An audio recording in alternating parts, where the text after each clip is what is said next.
नमः शिवाय दोस्तों। सबसे पहले मैं अपने गुरु को प्रणाम करती हूँ, माता भवानी को प्रणाम करती हूँ, हरिंदर भैया, नीलम आनंद दीदी को प्रणाम करती हूँ, सभी देवी देवता को प्रणाम करती हूँ, सभी गुरु भाई गुरु बहना के चरणों में बारंबार प्रणाम करती हूँ। मेरा प्रणाम स्वीकार हो।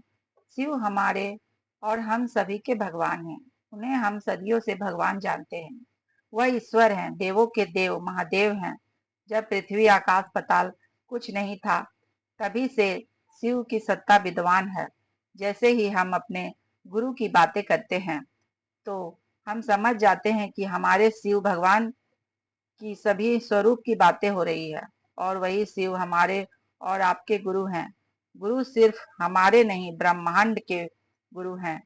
उन्हें हम परम पिता परमेश्वर के रूप में भी जानते हैं। अगर कोई बच्चा अपने पिता से किसी भी चीज की मांग करता है तो वह माता पिता को ध्यान रहता है कि कौन से बच्चे को किस चीज की कमी है, और वह चीज को उस बच्चे को कितनी जरूरत है। वही हिसाब से उनकी मांग पूरी की जाती है।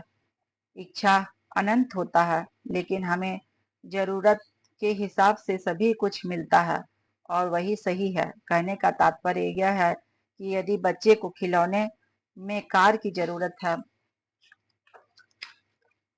तो क्या हम उसे असली कार दे सकते हैं? अगर हमारे बच्चे उसकी मांग करें तो भी हम उन्हें नहीं दे सकते हैं। उसी प्रकार अगर हम गुरु से कुछ ऐसा मांगते हैं जिसकी जरूरत हमें 10 साल बाद है, तो क्या गुरु हमें वैसी चीज देंगे? नहीं देंगे।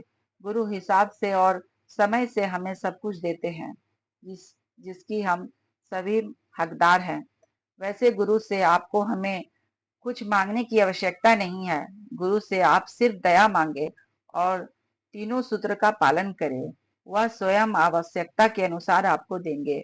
वह सब जानते हैं। उन्हें कुछ भी बताने की आवश्यकता नहीं है। हमें सिर्फ कर्म करना चाहिए। फल देने वाले हमारे गुरु हैं, और खासकर वे गुरु जो देवों के देव हैं। हमारे हरिंद्रानंद भैया जब शमशान में बैठते थे, तब वह बैठे बैठे सोचते थे कि जब शिव हमारे भगवान हो सकते हैं, तो हमारे गुरु क्यों नहीं हो सकते। हमें अपने गुरु का हाथ थाम के रहना है दोस्तों।